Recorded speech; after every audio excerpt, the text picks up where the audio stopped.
buenas tardes, estimados televidentes y radioyentes. Emisión 7450 de nuestra mesa redonda, la tercera de una serie que hemos dedicado pues a demostrar la canallada del proceso abierto en Estados Unidos contra el general de ejército Raúl Castro Ruz por el derribo hace 30 años de las avionetas de Hermanos al Rescate.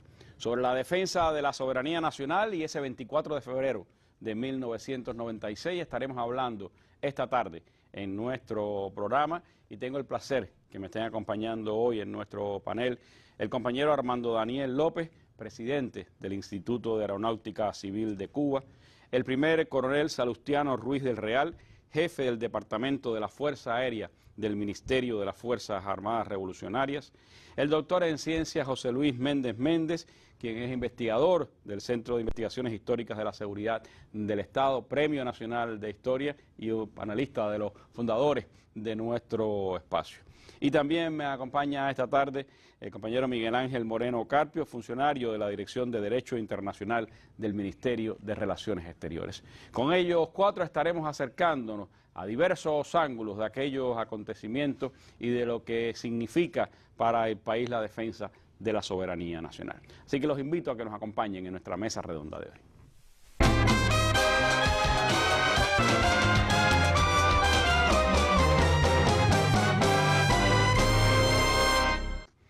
Y antes de entrar en el tema de nuestro programa, vamos como es habitual a nuestra sección La Noticia del Día. Hoy el pueblo de la capital, en nombre de toda Cuba, salió a la tribuna antiimperialista a apoyar al general de ejército Raúl Castro Ruz y a denunciar las maniobras del imperio desde aquí, desde La Habana.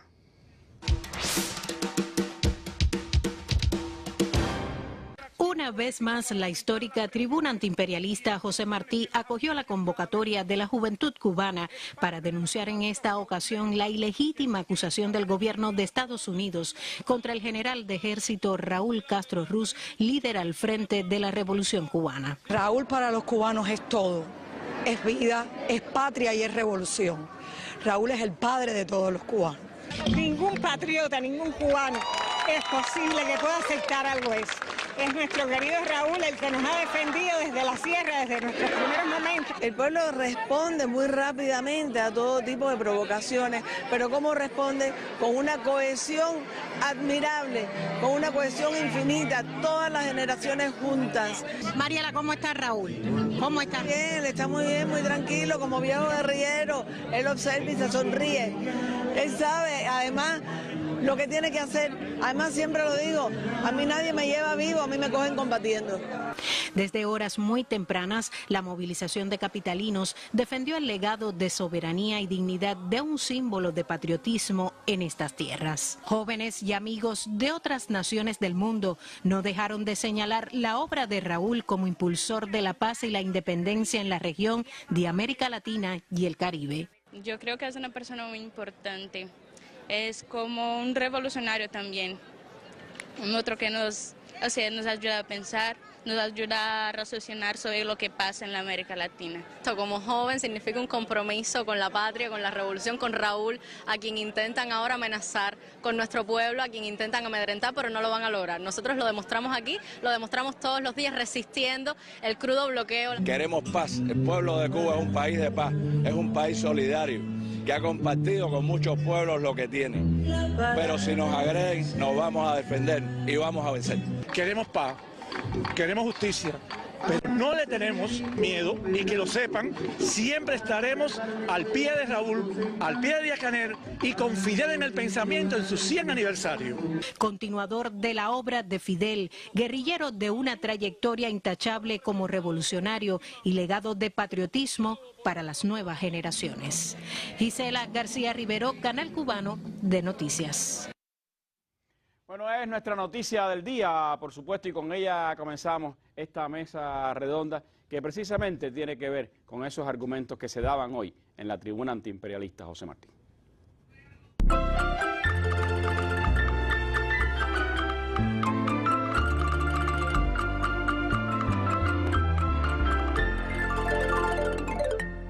Imagina que aviones extranjeros entran en el espacio aéreo de Estados Unidos para lanzar panfletos contra Donald Trump y llevar a una sublevación popular. Imagina que lo hacen casi 30 veces.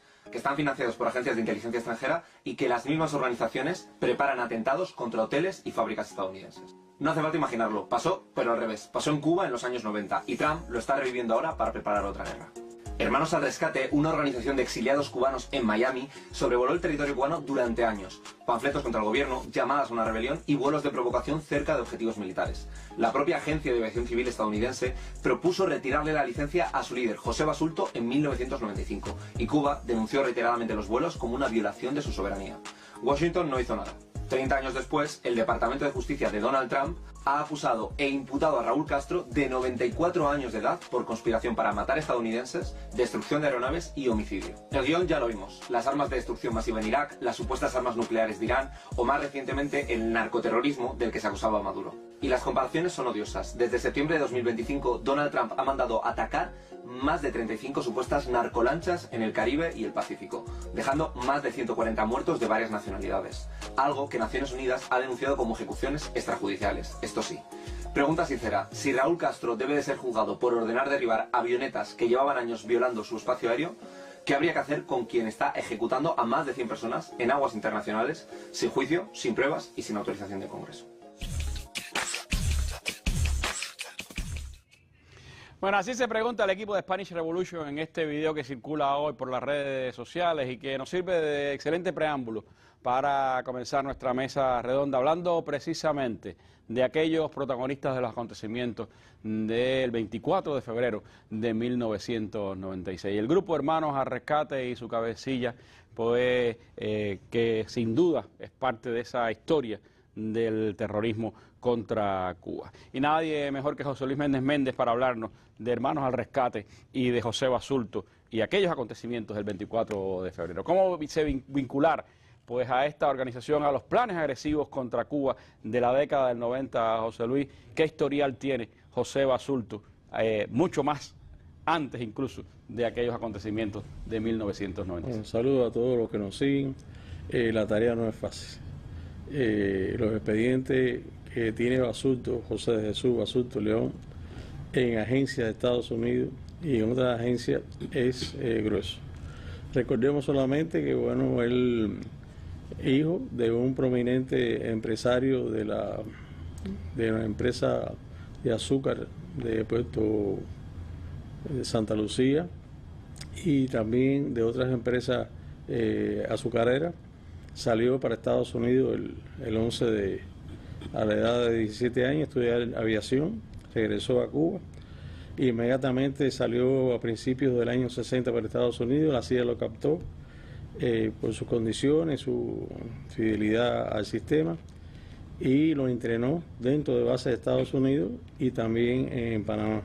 Lo habilitó con un pasaporte falso a nombre de Eustaquio Martínez y lo envió a Santiago de Cuba. Entró como un residente, un estudiante que estaba en Estados Unidos y que quería regresar a su país para organizar los grupos terroristas, particularmente a darle aseguramiento a Alberto Múnez Quintana, que era otro miembro de la Brigada 2506 infiltrado y que estaba organizando las bandas de alzado en ese territorio. Pidió 10 toneladas de armas. Inmediatamente que empezó la invasión, fueron detenidos algunos.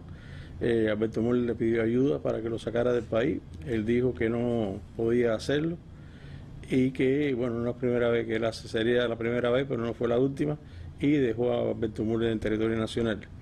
Regresa a la base naval de Guantánamo, regresa a Estados Unidos y se incorpora a la actividad del grupo de misiones especiales de la CIA en la unidad operativa de la CIA en Miami.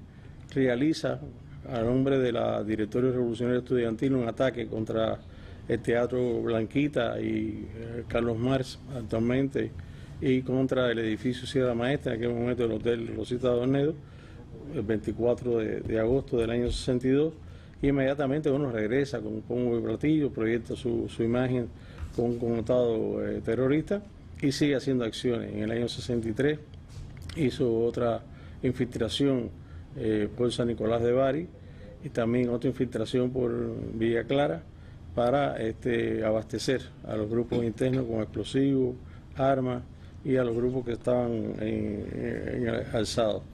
En el año 69 se integra a otra organización, ha desfilado por muchas organizaciones, estuvo en la Brigada 2506, mercenario, por supuesto, con el número 2516, también en el Ejército de Liberación Anticomunista, de ahí le piden que salga porque con problemas de mal manejo de fondos en el año 69, y también el Directorio Revolucionario Estudiantil. Lo transita en todas estas actividades terroristas, es escogido dentro de las unidades cubanas, dentro de Estados Unidos, es escogido para pasar el curso de Fort Benning, de contrainsurgencia, del año 63 al año 64, egresa como segundo teniente del ejército de Estados Unidos y es destinado entonces a Brasil y a Honduras en misiones de contrainsurgencia por parte de la CIA. Sigue su historial y lo encontramos después en Centroamérica, en la guerra sucia de Estados Unidos contra Nicaragua, en los movimientos de liberación en Honduras, Guatemala y El Salvador, y ahí transita, hace una serie de actividades de infiltración también por Villa Clara, concretamente por la costa norte de Villa Clara, y bueno, llega entonces el año 91, se han producido los hechos en Europa del este, de la caída del campo socialista y todo el impacto que tuvo, y bueno, la intención que tenía la inmigración y la contrarrevolución particularmente de que Cuba no podía sostenerse después de esos cambios trascendentales. Y aparece con esta organización travestido en un humanista, que era auxiliar. De terrorista a supuesto humanista. A supuesto humanista, para auxiliar que todo era un negocio. ¿Cómo se llamó ese negocio? Bueno, en Cayo Hueso estaba Arturín Cobo también un mercenario de la Brigada 2506, amigo de Basulto. Todos los balseros que llegaban, se incrementó la salida ilegal, desordenada e insegura de Cuba, lo recibía, lo filtraba, sacaba lo que eran fuentes confiables, hacía negocios de tráfico de personas y toda esa información se la trasladaba a Basulto. Basulto sacaba la que era de interés de la agencia a los cuales él siempre ha trabajado, la CIA y el FBI, y bueno, armaban todo este tipo de observación. Que el objetivo fundamental que tenían los hermanos de rescate, por cierto, aviones que recibieron de última generación, del modelo O2, que son los Skymaster de los Cessna 337. ¿Cessna de uso militar? De uso militar totalmente, de una versión militar del 336, el Cessna 336, que fueron incluso los derivados después del 24 de febrero. Y comienza todo este trabajo de hostigamiento que tenía también como la misión de actualizar el teatro de operaciones militares, es decir, medir la capacidad de Cuba a su defensa después de la caída del campo socialista, todo el estudio de las costas.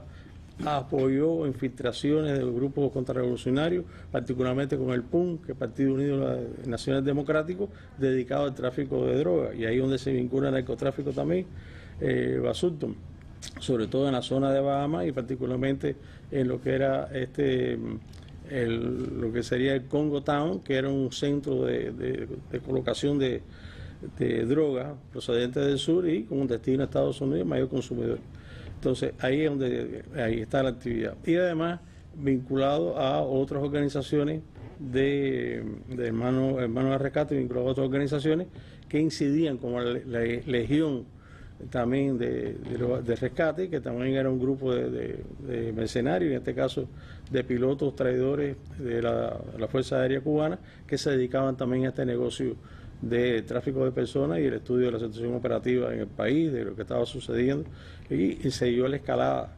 Ya entonces en el año 92 comienzan las acciones, en el año 93 se incrementan, y en el año 94 hay una explosión vinculada a los hechos que se realizaron, se efectuaron en lo que sería en el verano de ese año en Malecón, y que propició la salida de alrededor de 35.000 cubanos. Él participó en esto, o sea que producen los acuerdos migratorios del año 94-95 regulando la salida ordenada y segura de la inmigración. Esto molestó tremendamente a Basulto, se le estaba cayendo el negocio. Ayer lo recordaba Gerardo, que después de esos acuerdos pues había que buscar otro negocio. Claro, porque en el año 95 se estableció que fue selectivo la devolución de los balseros.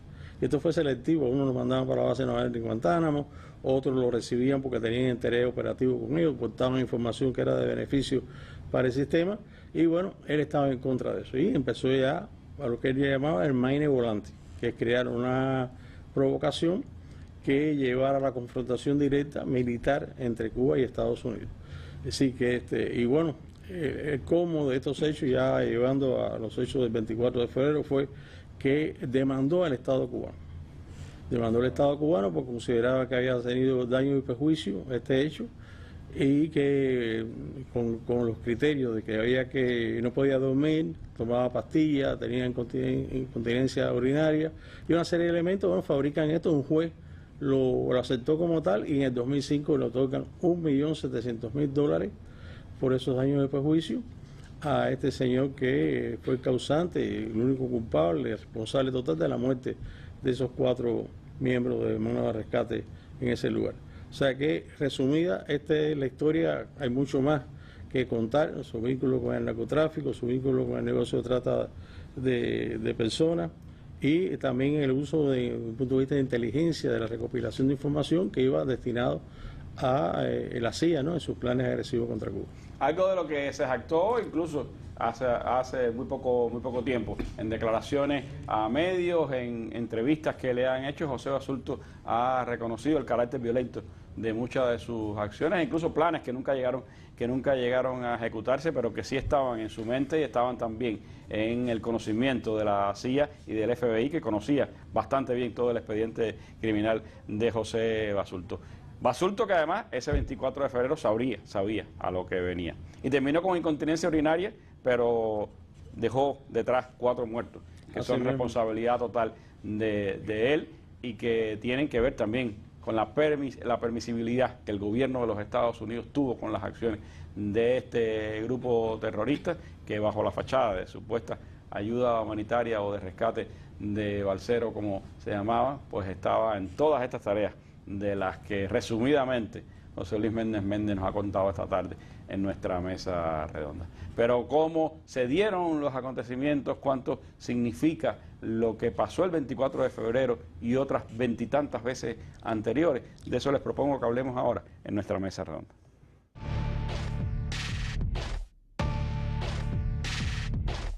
Un espacio para el análisis de los más importantes acontecimientos de Cuba y el resto del mundo. 26 años, con la participación de reconocidos analistas y personalidades. Mesa Redonda, más allá de la noticia.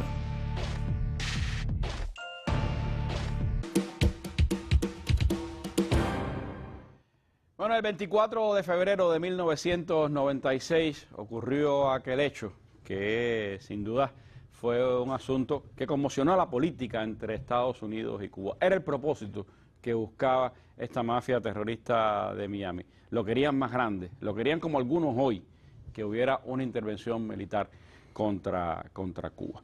Pero aquello del 24 de febrero, aquella violación flagrante de la soberanía y del espacio aéreo de nuestro país, tienen historial más largo. Y por eso quisiera conversar ahora con el primer coronel Salustiano Ruiz del Real, jefe del Departamento de la Fuerza Aérea de nuestras Fuerzas Armadas Revolucionarias. Y me gustaría, primer coronel, hablar, por supuesto, de aquel incidente del 24 de febrero, de lo que significó en la violación de la soberanía del espacio aéreo de nuestro país, pero también de las historias anteriores que, por supuesto, cargan aquel acontecimiento del 24 de febrero. Bueno, saludos, Randy, y saludos al pueblo cubano que nos escucha. No podemos hablar de los sucesos del 24 de febrero sin mencionar esto, como tú decías, los antecedentes. Que hay una historia cargada de agresiones, violaciones al espacio aéreo, atentados de todo tipo utilizando el canal aéreo contra nuestro país. Casi desde el mismo inicio de la revolución. Desde el mismo inicio del año de la revolución, desde enero de 59. Te puedo decir que entre el 59 y abril del año 1961, por mencionar un ejemplo, se cometieron más de 220 violaciones del espacio aéreo de la República de Cuba, con acciones de todo tipo. Entre las primeras eran entradas al país legales de aviones para recoger y evacuar a sicarios y matones del gobierno de Batista. Eran criminales que estaban escondidos de la policía, del BRAC, de la fuerza represora de la tiranía de Batista. Riego de octavillas sobre ciudades para estimular y promover la subversión. Quema de cañaverales, todos recordamos el riego del napal fósforo blanco sobre los cañaverales, bombardeo y ametrallamiento a las centrales azucareras. La propia refinería Ñico López fue víctima en los primeros años de la revolución. Bombardeo y ametrallamiento a zonas pobladas. Yo voy a poner dos ejemplos que traigo, porque la historia es extensa. Tendríamos muchas horas que hablar de estos actos hostiles. Yo quiero poner dos ejemplos de esta fecha que menciono inicial, de entre el 59 de abril de 61, y estoy hablando de un bombardero ligero, un B-25, que el 21 de octubre de 1959 bombardeó zonas pobladas de Ciudad de La Habana y estaba piloteado por un traidor que había sido la Fuerza Aérea Rebelde, Díaz Lanz, y lo acompañaba un connotado agente de la CIA y reconocido, Frank Sturgis. En este bombardeo de la Ciudad de La Habana, que a veces es poco conocido, han pasado tantos años, pero es bueno que el pueblo lo sepa. Y con un avión militar. Y un avión militar, un avión bombardero ligero. Murieron dos personas y hubo 45 heridos. Eso está bien documentado y recogido en nuestros archivos, en los museos, en los centros de historia. Otro hecho canalla, un hecho traidor, vil, fue el 15 de abril de 1961. Bombardeo de Santiago. El bombardeo de los aeropuertos de Santiago, Ciudad Libertad y el aeródromo de San Antonio de los Baños.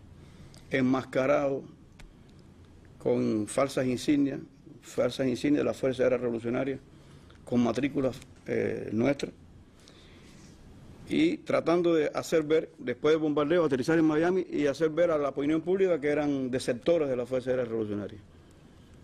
Ahí se nota la verdadera intención de estas operaciones.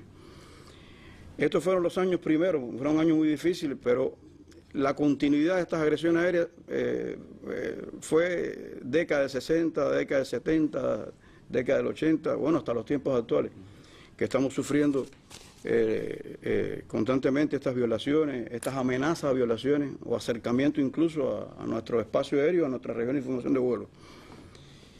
Hubo una época en que disminuyeron en los años 68, pero continuaron.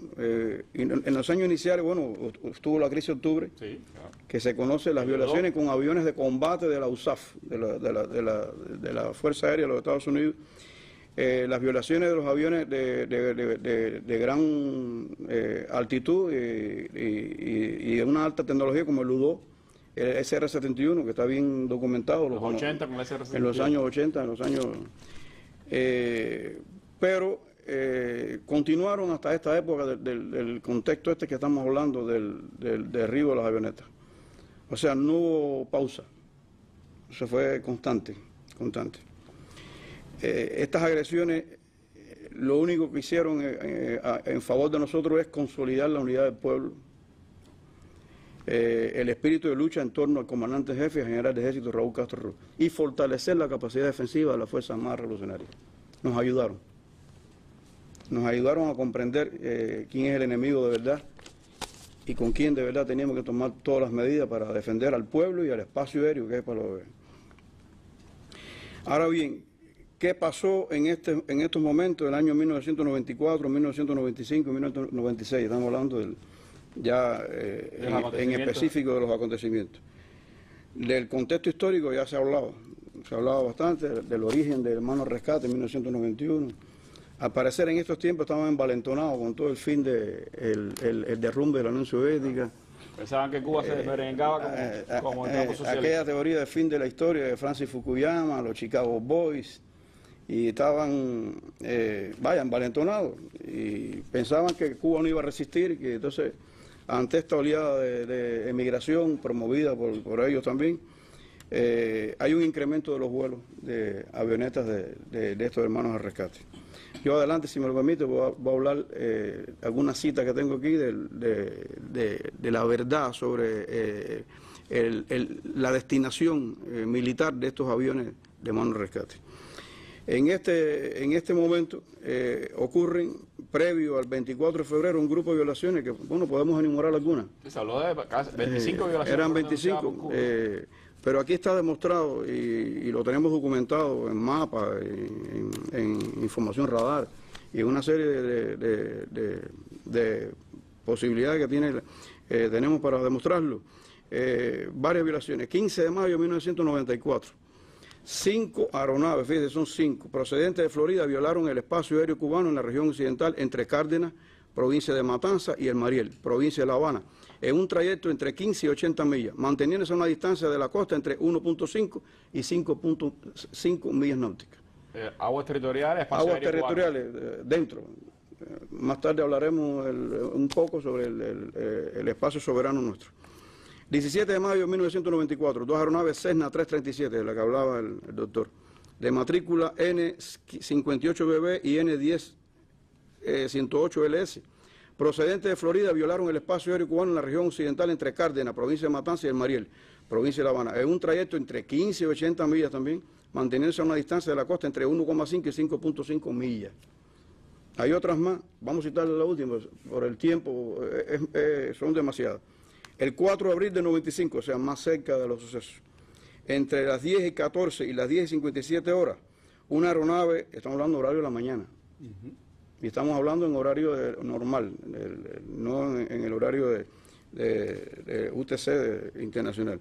Una aeronave Cessna 337 violó el espacio aéreo en las áreas del norte de la región occidental, en las localidades de Santa Fe y Guanabo, provincia de La Habana, en una longitud de 5 millas, manteniendo esa distancia de la costa cubana que oscilaron entre 5 y 10 millas.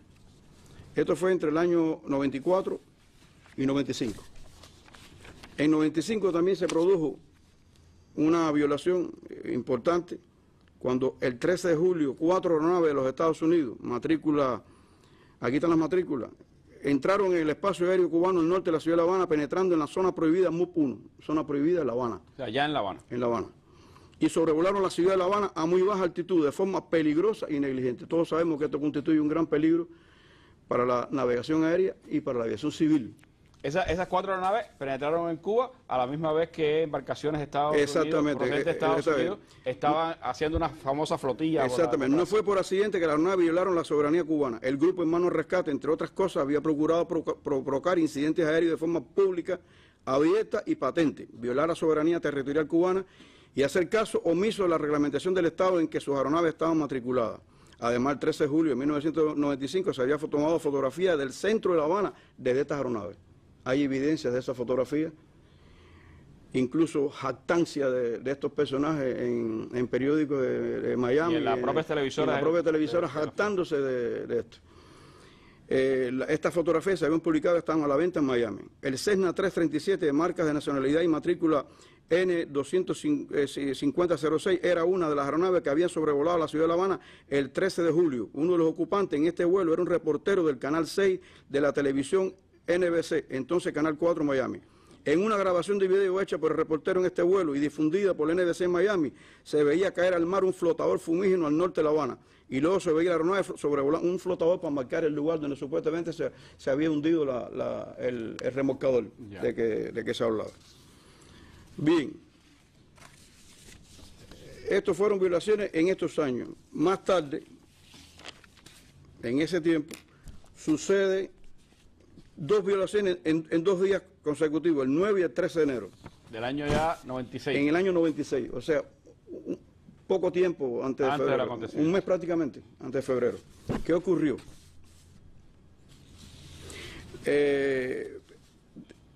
Varias avionetas violaron el espacio aéreo cubano, o sea, 2 avionetas ligeras procedentes del aeropuerto de Opaloca, en Florida, que sobrevolaron el territorio de la provincia habanera, lanzando propaganda subversiva en que se exhortaba a realizar acciones contra el orden constitucional cubano. Las papeletas se dispersaron no solo en La Habana, sino que cubrieron todo el territorio de las provincias habaneras, añadiéndose que el señor Basurto había declarado públicamente que el 13 de enero se habían lanzado 500.000 de papeletas. Ante esta situación, 9 y 13 de enero, interviene nuestro comandante jefe en el periódico Trabajadores. Ya era demasiado, ¿no? Nosotros, creo que hubo bastante paciencia, temple, evitando conflictos mayores, sabemos, ¿no? Y el comandante en jefe en el periódico Trabajadores planteó que había autorización para poner término a estas violaciones e interrumpir estos vuelos. La declaración que se publicó en el periódico Trabajador y en los medios de comunicación del país ese día. Creo que aguantamos bastante, ¿no? Y ningún país del mundo permite esto. Nadie. A lo largo de la historia. ¿Qué pasó entonces el 24 de febrero, en concreto? Que a sabiendas de que estaban violando el espacio soberano cubano, violando todo lo establecido en el derecho internacional, en el convenio de Chicago, de la aviación civil internacional, en las leyes nuestras, en las propias leyes de los Estados Unidos, en lo que establecido en la Agencia para la Administración Federal de la Aviación Federal de los Estados Unidos. Y conociendo que en esos días, para los días 20 y pico casi fueron, a partir del 22, 23, 24, se había publicado un NOTAM, o sea, el NOTAM es una nota o una información al personal de la aviación, que se declaró en Cuba un NOTAM declarando una zona que era la MUD 9, la D es de Danger, en inglés, es una zona restringida para la navegación aérea, porque se iban a planificar ejercicios militares en todo el área de La Habana, el puerto y demás. Conociendo todo esto, habiendo sido advertido incluso por la FAA de los Estados Unidos, o sea, tenían conocimiento previo ya de esta situación y del peligro y de los perjuicios en que iban a incurrir, las 3 avionetas de mano rescate violaron el espacio aéreo cubano. ¿Y se introdujeron en la zona que estaba en la zona prohibida, en la MUD 9.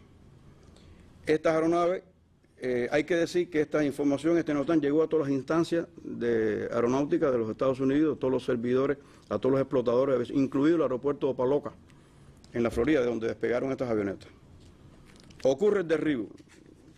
El Ministerio de la Fuerza Armada, en constatar que se estaba violando, estoy hablando de las razones, ¿no? El MINFAR, al constatar que se estaba violando el espacio aéreo cubano dentro del marco legal establecido, que un poquito más adelante voy a explicarlo, ¿no? Y haciendo uso del justo derecho de defender la soberanía del país, cumplió las órdenes precisas que había impartido el comandante jefe. Se ordenó el despegue de nuestra aviación de caza y se cumplió el derribo de estas avionetas. Se actuó en conformancia con lo legal y lo justo, lo establecido legalmente y lo justo, el justo derecho de nosotros defender la soberanía, que nos toca. Habían entrado en espacio aéreo cubano y además fueron advertidos. Hay grabaciones que existen, como fueron advertidos de que estaban entrando en una zona de operaciones militares y por lo tanto estaban violando doblemente los temas de la Hay evidencia país, ¿no? y en el próximo proceso de investigación salieron a la luz todos estos elementos. Yo creo que sería interesante mencionarle, para que el pueblo lo conozca, ¿no? Los elementos que nos asisten desde el punto de vista legal. Si me permite usar mi constitución. ¿Qué significa soberanía del espacio aéreo? ¿Qué significa defensa de esa soberanía? La Constitución de la República establece en el artículo 11 lo siguiente. Artículo 11. El Estado ejerce soberanía y jurisdicción sobre todo el territorio nacional integrado por la isla de Cuba, la isla de la Juventud, las demás islas y cayos adyacentes, las aguas interiores y el mar territorial en la extensión que fija la ley. La ley es el decreto de ley 1, donde establece que el mar territorial se extiende a 12 millas, o sea, 22,2 kilómetros. El espacio aéreo que sobre esto se extiende y el espectro radioeléctrico. Ahí, en ese espacio de 12 millas náuticas, que es el mar territorial, y el espacio vertical que se extiende hacia arriba, ahí está comprendido el espacio soberano. Tenemos pleno derecho de actuar para interceptar, neutralizar, derribar aeronaves que intenten violar la soberanía. Eso está escrito mundialmente. Eso, todos los países tienen su mar territorial, su espacio soberano. Además de este espacio soberano, existen zonas de los espacios marítimos y aéreos donde tenemos jurisdicción. ¿Cuáles son esas zonas? Aquí lo dice. Asimismo, se ejerce jurisdicción en la zona contigua en correspondencia con el derecho internacional. Son 12 millas náuticas más por encima, además del mar territorial. O sea, son 24 millas náuticas donde se ejerce jurisdicción. Pero la plena soberanía se ejerce en esas 12 millas náuticas y en ese espacio vertical que se proyecta sobre las 12 millas del mar territorial. Y todo eso había sido violado varias veces, porque todas esas notificaciones que usted nos daba de hechos que ocurrieron, que no son todos, casi todas fueron a 1 o 5 millas del territorio nacional y otras dentro ya de la isla, o sea, sobrevolando la propia isla de Cuba. Exactamente. Además, bueno, más adelante el presidente Iglesias se hablará, pero nos asiste también la legislación internacional. El convenio sobre la aviación civil internacional firmado en Chicago el 7 de octubre de diciembre de 1944, que somos parte firmante. Artículo 7 establece que todo Estado tiene soberanía plena y exclusiva en el espacio aéreo situado sobre su territorio. Ya leímos sobre la Constitución, tenemos la Ley 75 de la Defensa Nacional, que del 21 de diciembre de 1994 establece en el artículo 37, inciso B, que el Ministerio de las Fuerzas Armadas es el organismo encargado de dirigir, ejecutar y controlar la aplicación de la política del Estado y del Gobierno en cuanto a las actividades de la defensa de la soberanía del Estado sobre todo el territorio nacional, incluido el mar territorial y el espacio aéreo que sobre esto se extiende. Y hay dos leyes importantes que son la Ley 1318, Organización y Planificación y Control de los Vuelos sobre el territorio y región de información de vuelo de la República de Cuba, del 27 de noviembre de 1976, que está vigente. Y nosotros las cumplimos.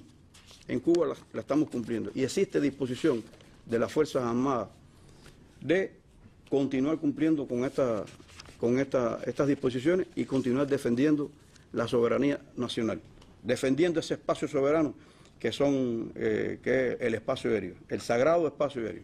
Es un derecho y un deber de nuestras Fuerzas Armadas, y que tiene que ver precisamente con esa violación flagrante desde el inicio de la revolución, pero hablando sobre todo en esa década del 90, de estas organizaciones de carácter terrorista que por más de 20 veces violaron el espacio aéreo soberano de nuestro país. Y ese 24 de febrero no solo violaron la soberanía nacional, sino que desconocieron, se introdujeron en una parte del espacio aéreo que estaba declarada como zona de ejercicios militares, y desconocieron además todas las instrucciones que recibieron desde nuestras autoridades aeronáuticas. ¿Cuánto esto viola precisamente todo ese actuar de las autoridades aeronáuticas, de la legislación internacional en materia aeronáutica? De eso le propongo que hablemos ahora en nuestra mesa redonda. Hacemos un breve alto y regresamos con ustedes.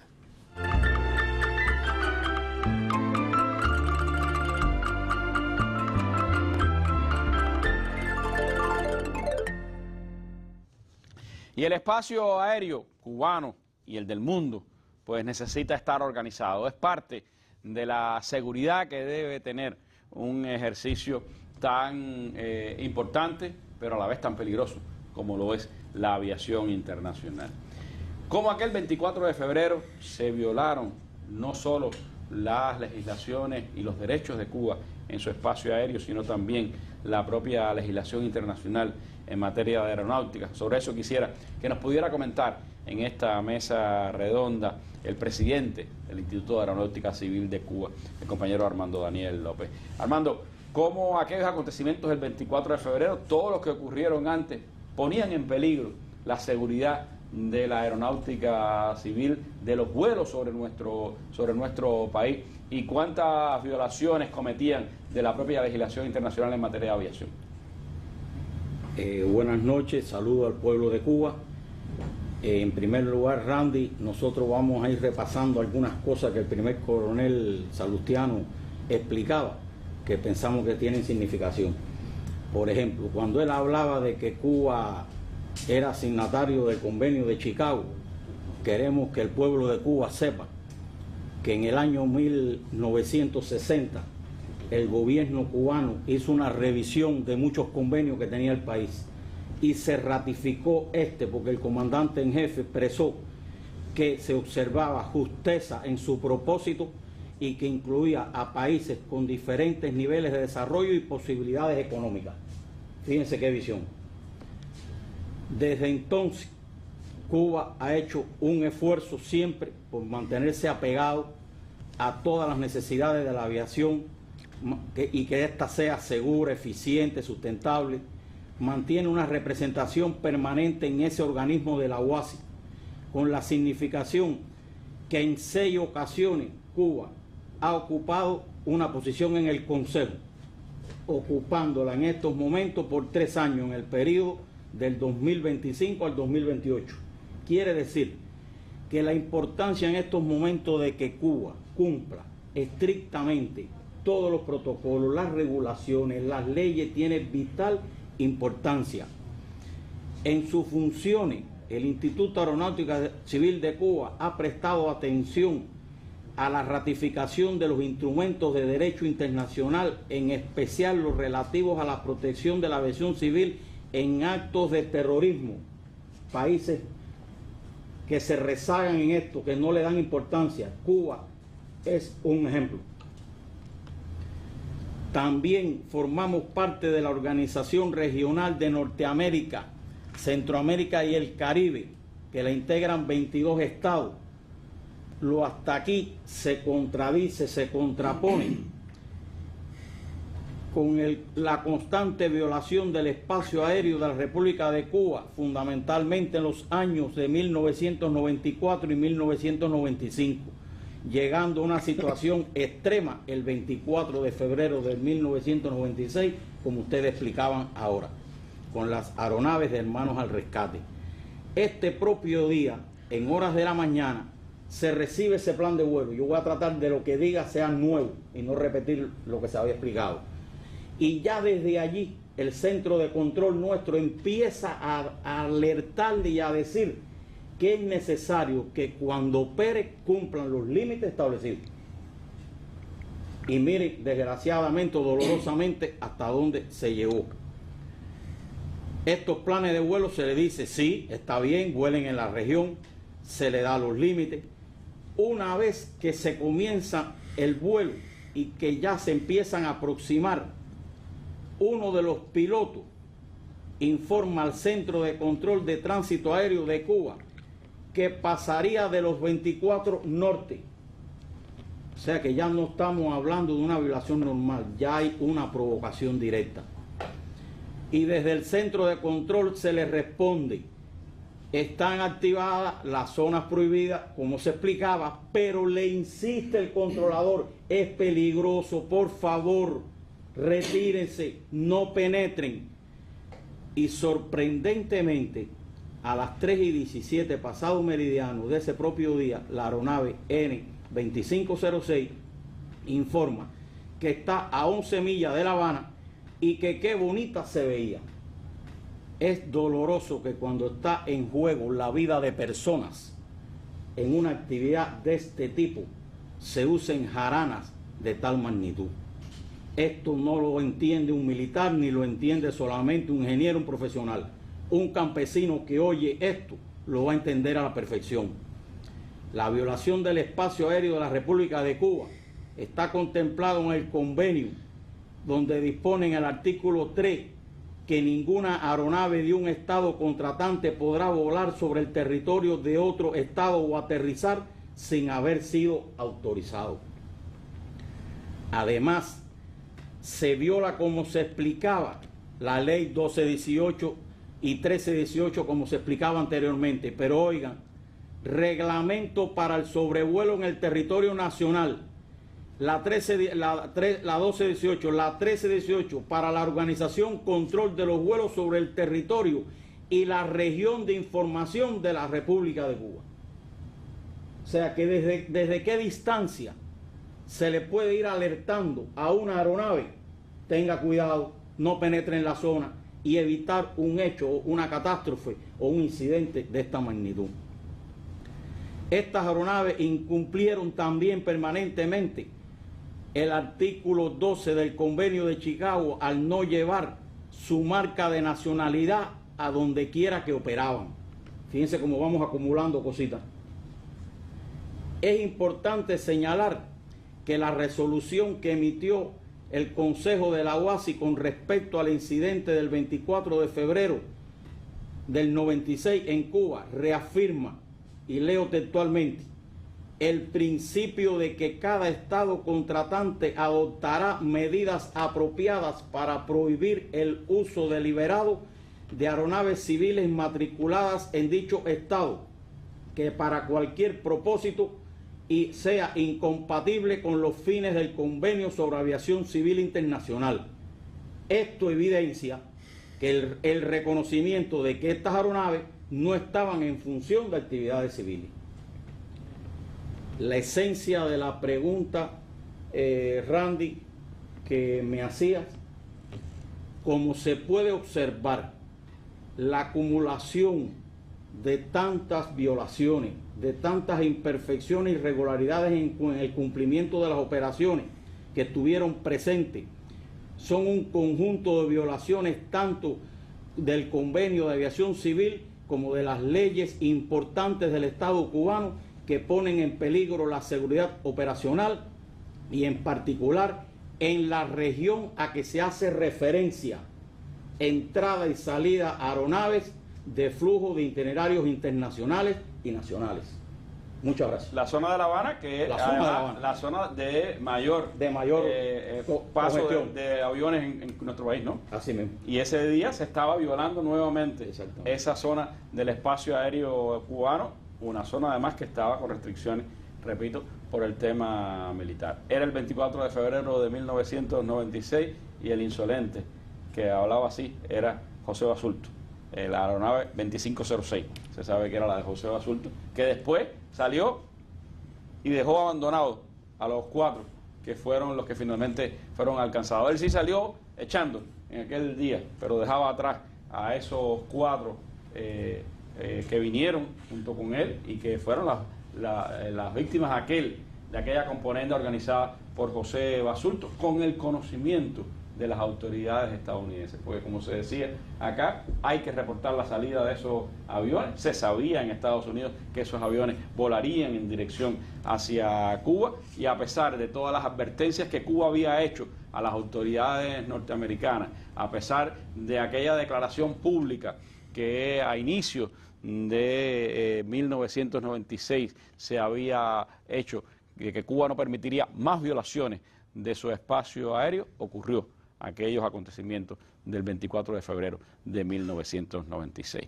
¿Cuánto tiene de impacto también hacia la jurisdicción internacional, hacia las leyes internacionales? De eso hablamos en los últimos minutos de nuestra mesa redonda de hoy.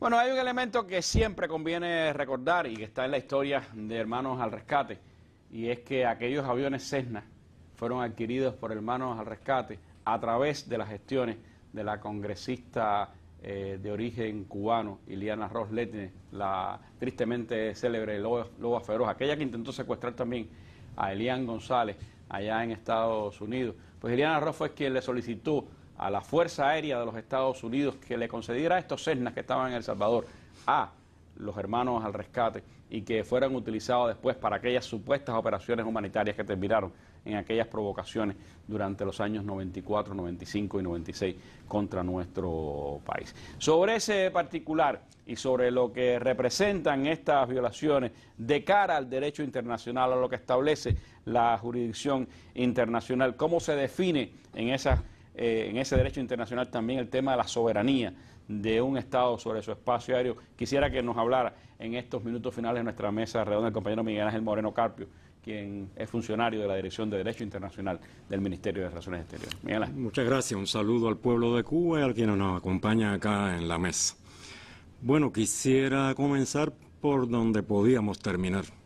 Traer a colación este asunto después de 30 años significa claramente que estamos en presencia de una escalada y un esfuerzo grande por lograr lo que no han logrado, de una fuerte escalada con una intervención directa de los Estados Unidos en estos temas. El derecho internacional y la jurisprudencia internacional, con asuntos muy conocidos, analiza lo ocurrido desde diferentes puntos de vista.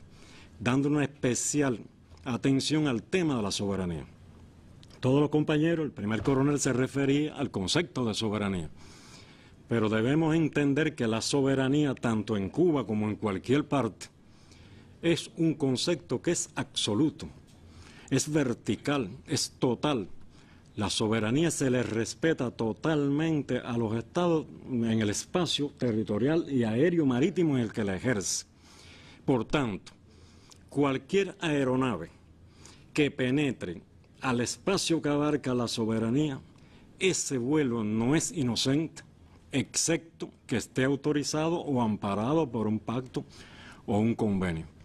Ese vuelo es menos autorizado si es advertido de que está infringiendo el espacio aéreo, y es menos autorizado si se desobedecen las diferentes indicaciones que se les están dando sobre las infracciones que están cometiendo, y se torna menos autorizado y mucho más grave si lo están ejecutando personas con los graves antecedentes terroristas y delincuenciales que tienen, como se ha ilustrado acá en la mesa, los ejecutores de estos hechos. El derecho internacional, que como ustedes saben, tiene una estructura horizontal, se basa en la igualdad soberana de los estados, parte del artículo 2 de la Carta de la ONU, que establece claramente este principio de la igualdad soberana y que ahora se pretende infringir. Resulta que ahora los responsables de estos hechos se están erigiendo en los acusadores, y quien fue víctima y ejerció su legítimo derecho a la defensa, ahora resulta que es el que pretenden involucrar en esta escalada. Fíjense que tanto el derecho internacional como la jurisprudencia se encarga de basarse en tres pilares fundamentales. Uno fue el que les dije, sobre la soberanía vertical, pero hay otro elemento sobre la obligación que tienen los estados, tanto de prevenir que en su territorio se ejecuten planes, actos, que se usen sus aeródromos, sus aeropuertos, sus espacios, que se use su legislación, que se use su permiso para los vuelos y que incluso se les mienta en ocasiones y permitan, a pesar de las advertencias que le han hecho las autoridades cubanas, que continúen ejecutándose estos vuelos. Y esta es una responsabilidad completa del gobierno de los Estados Unidos. El gobierno de los Estados Unidos fue advertido en múltiples ocasiones por la parte cubana, pero también fue advertido por sus propias estructuras internas. Como estamos hablando de bandidos, estamos hablando de terroristas, no solo nosotros operativamente les habíamos penetrado. El propio gobierno de los Estados Unidos tenía gente dándole seguimiento a las actividades que ellos realizaban, informando lo que estaban haciendo, y estructuras importantes estaban alertando. Hay un dato importantísimo, porque se pretende atribuir la responsabilidad de los Estados Unidos a la debida diligencia, lo cual es un término más suave. Eso es lo que se le atribuyen, porque ellos consideran que no tienen ninguna responsabilidad. La debida diligencia roza la imprudencia, la negligencia. Aquí nos estamos refiriendo entonces a alguien que actúa intencionalmente porque su territorio permite que se use para eso. Y prepararon el terreno. Dijeron, es hora de que tengamos los patos en línea para cuando llegue la hora de justificar. Esa hora llegó a partir del 24 de febrero. Se estaba revelando en estos días un documento desclasificado que decía precisamente que ellos preveían que iban a ser derribados esos aviones por las continuas violaciones del espacio aéreo cubano. Así mismo fue, esa fue la alerta que le hicieron a la Casa Blanca, y directamente se le hizo alerta al presidente de los Estados Unidos. No obstante, ahora lo pretenden enfocar y de una manera indigna, inmoral, infringiendo el derecho internacional, infringiendo su jurisdicción, con una expansión extraterritorial y judicializando la política, volviendo un tema de política exterior, el tema de la justicia. Acusan al general de ejército Raúl Castro Ruz de una manera tan infame porque se erigen en jueces universales, pasándole por encima a todos los principios del derecho internacional y todo expandiendo su condición de juez, y es el que valora quién es culpable y quién no es culpable en el mundo. De todas maneras, quien tiene la única atribución de juzgar a Raúl, ya hace rato que lo hizo. A Raúl lo ha juzgado el pueblo de Cuba y lo ha juzgado la historia de Cuba. Y lo ha juzgado la inmortalidad. lo ha juzgado a la referencia, a ser nuestro referente, a ser nuestro ejemplo, nuestra guía. Por eso es que el ataque de ellos no solo contra la individualidad de Raúl, se está atacando la soberanía, se está atacando el sí se puede, se está atacando la nacionalidad, se está atacando, como alertaba Díaz-Canel en el día de hoy, se está atacando hasta nuestra cultura, nuestras tradiciones, en esta acusación que se está haciendo contra el general de ejército. Por tanto, debemos estar alertas, porque como comencé, estamos en presencia de una verdadera escalada con fines muy peligrosos. Lo que quisieron hacer aquel 24 de febrero de 1996 y en los reiterados vuelos anteriores a Cuba, que era provocar un incidente que llevara a una escalada militar contra nuestro país, y después el presidente Clinton reconocería que le pusieron sobre la mesa dos opciones, o un ataque militar contra Cuba o firmar la ley Helms-Burton, y finalmente decidió por la ley Helms-Burton. Lo que se hizo entonces es lo que hoy las mismas fuerzas desde la Florida quieren provocar. Otro nuevo incidente, un plan de asfixia colectiva que lleve a acciones del pueblo en las calles, que lleve a una supuesta situación humanitaria que provoca una intervención militar. Y en ese camino está, por supuesto, el revivir 30 años después aquellos acontecimientos de una manera canallesca y de tratar pues de convertir en show político, porque fue presentado nada más y nada menos que en la Torre de la Libertad, en medio de Miami, no en la Washington donde radica el Departamento de Justicia, pues este caso que han abierto para intentar pues seguir presionando, seguir buscando las maneras de agredir a nuestro país, de reforzar la agresión contra nuestro país e incluso de llegar a una intervención militar, si así lo considera el gobierno de los Estados Unidos. Pero aquí ha habido historia, argumento, reflejo de qué fue lo que ocurrió aquel 24 de febrero de 1996 y una clara pues muestra de que se estaba violando la soberanía nacional, el espacio aéreo de nuestro país, y esa soberanía es irrenunciable para el pueblo cubano. Lo estableció la Constitución del 76, lo ratificó la Constitución que aprobamos en el 2019 y es parte inalienable de los derechos que tenemos los cubanos de defender nuestra soberanía. Le agradezco muchísimo a ustedes habernos acompañado en esta mesa redonda de hoy. La mejor respuesta la dio el pueblo de La Habana en nombre del pueblo de toda Cuba esta mañana en la tribuna antiimperialista, y está, por supuesto, la disposición de todo un pueblo de defender esa soberanía y nuestras conquistas. Nos vamos, como siempre, con el siglo de Fidel, recordando unas imágenes quizás poco conocidas. Un día como hoy, pero del año 1972, Fidel visitaba pues la República de Bulgaria y en aquel país amigo recibía muestras de cariño y amistad. Con estas imágenes de Fidel nos despedimos. Buenas noches.